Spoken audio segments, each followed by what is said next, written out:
Chapter 2. Whisper in Night. The morning sun rose lazily over the sprawling campus of St. Catherine's School, casting a warm, golden glow over the ivy-covered walls and Gothic architecture that defined the institution's historic charm.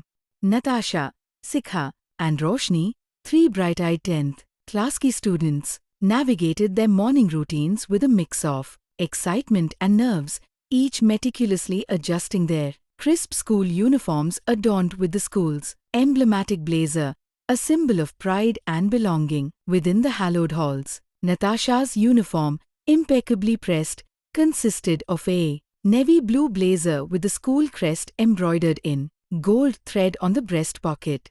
Her pleated skirt fell just below the knees, complemented by knee-high socks and polished black shoes that reflected the morning sunlight as she walked.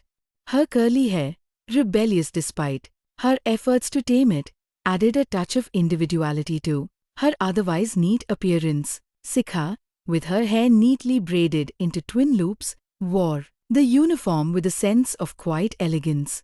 Her blazer, like Natasha's, bore the school crest prominently, its brass buttons gleaming in the morning light. Her skirt, slightly longer than Natasha's, swayed gently with each step, and her dark eyes sparkled with a mixture of curiosity and determination as she navigated the cobblestone paths towards the assembly ground. Roshni, exuding enthusiasm in every stride, adjusted her blazer with a sense of pride.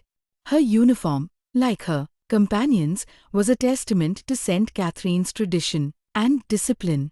Her skirt, tailored to fit comfortably, moved with youthful energy as she eagerly joined Natasha and Sikha on their way to the assembly ground, eager to begin their day of exploration and learning. Roshni broke the silence first, her voice low but laced with quiet despair. "To be honest," she said, eyes fixed ahead, "if it weren't for my financial situation, I think I would have left this place after what happened last night." There was no drama in her tone, just the raw edge of exhaustion wearing through her resolve. Natasha let out a breath, her gaze distant as sunlight danced across the dewdrops on the grass. "My parents left for a medical relief camp. They'll be gone for the next 3 to 4 months, she murmured. "I didn't want to burden them with all this.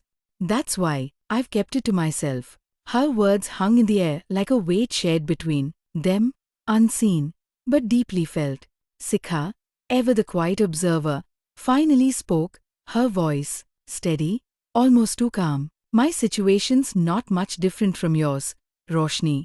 Her fingers tightened slightly on the strap of her bag. "Maybe that's why we've ended up in the same room, because life knows we understand each other's silences." The three girls walked on in contemplative quiet, their steps rhythmic, measured, their bond deepening in the spaces between their words. Natasha offered a soft, crooked smile. "Anyone else would have run after what we've experienced.